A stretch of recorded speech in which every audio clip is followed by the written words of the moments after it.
Olá pessoal, tudo bem com vocês? Vamos dar continuidade ao nosso conteúdo sobre invertebrados. Vamos falar de mais um filo de invertebrados, filo dos artrópodes.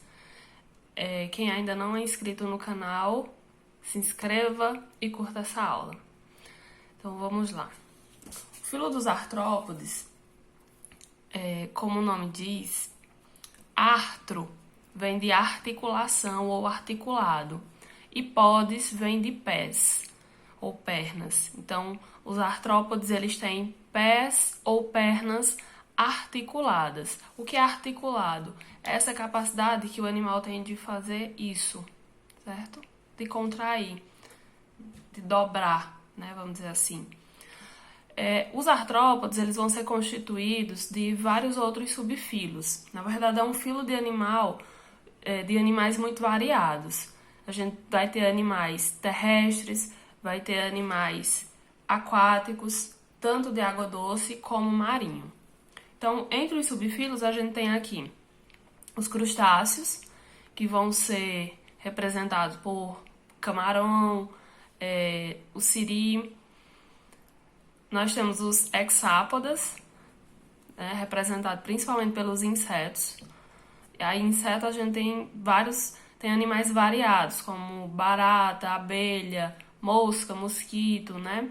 A gente tem uma variedade muito grande de insetos. Os aracnídeos, aranhas, carrapatos, escorpiões, e os miriápodes, que são representados por quilópodes e diplópodes. Os exemplos principais, a gente tem centopeia, quilópode, e diplópode a gente tem os piolhos de cobra. Entre alguns exemplos, olha só, a gente tem aqui algumas imagens, que a gente tem a barata, que é um inseto, a gente tem aqui camarão, que é um crustáceo, aranha, e aqui a gente tem uma lacraia. Então vamos lá. Dentre as características principais desse filo, a gente pode dizer que esses animais, eles são animais triblásticos, que a gente já sabe, são aqueles animais que apresentam os 3 folhetos embrionários. Nós vamos ter animais celomados, porém, no caso dos artrópodes, esse celoma ele vai ser um pouco reduzido. A simetria é bilateral. E nós vamos ter uma característica super interessante, que é a segmentação do corpo. Se a gente lembrar um pouquinho, né, lá dos anelídeos, o corpo também era segmentado, né, que é um fenômeno que a gente chama de metameria. Lá nos anelídeos, os segmentos, né, os pedacinhos do corpo, eles eram chamados de metâmeros, né, que lembravam muito de metameria. Aqui, a metameria vai ser chamada de tagmatização. E cada parte, né, cada porção do corpo vai ser chamado de tagma. Só que as divisões corporais, no caso dos artrópodes, ela pode variar, né? Então nós vamos ter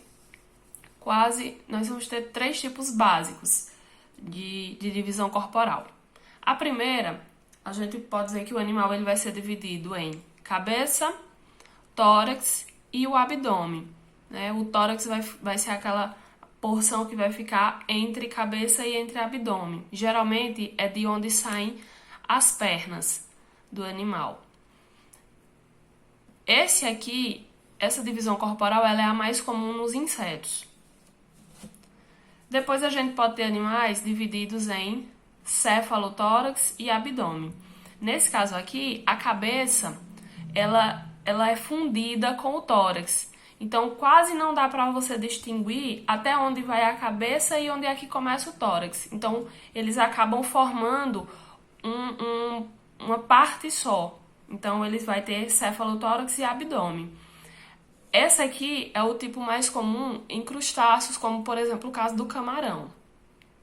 E, em alguns casos, a gente tem uma divisão bem simples, que é só cabeça e tronco, como é o caso daquela lagartinha que a gente brinca quando é criança, que é o imbuá, né? Que a gente bate nela e ela se enrola. O imbuá ela vai ter o corpo dividido praticamente só em cabeça, e tronco. Continuando das características, os artrópodes, eles vão apresentar uma característica que é muito interessante, que é muito particular deles, que é a presença do exoesqueleto. O que é um exoesqueleto? Exo vem de externo. Externo, ou seja, eu tenho um esqueleto que fica por fora, o esqueleto que é externo. O nosso esqueleto, ele é um endoesqueleto, porque ele fica dentro. No caso dos artrópodes, o esqueleto ele fica fora. É como se fosse uma cápsula. E esse exoesqueleto ele vai ser formado principalmente por quitina. A quitina ela é um polissacarídeo, uma espécie de açúcar, e também associada a proteínas. Esse exoesqueleto ele confere uma estrutura endurecida aos animais.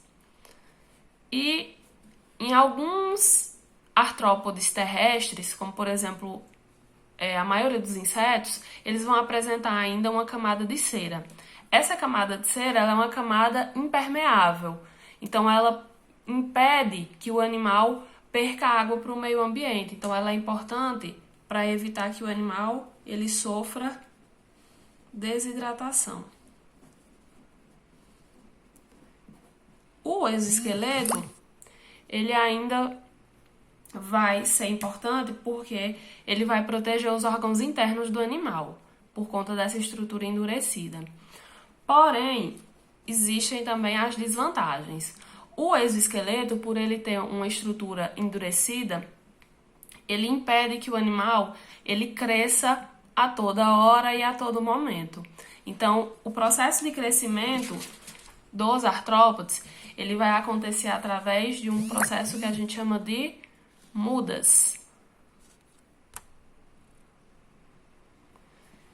Mudas ou ecdísis. Como é que vai acontecer esse processo de crescimento?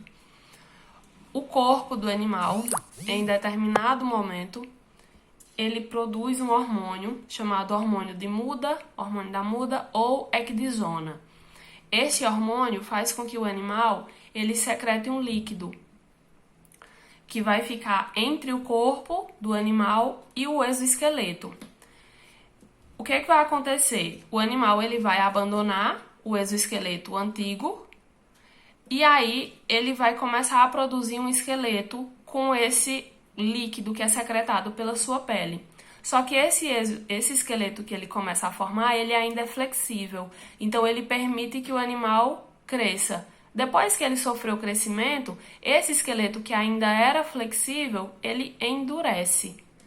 E aí isso pode acontecer várias vezes durante a vida do animal. Só que isso não vai acontecer o tempo todo, né? Existe um período para o crescimento e existem alguns artrópodes que crescem pouquíssimas vezes e aí eles param. É tanto que o crescimento da maioria dos artrópodes ele é um crescimento limitado.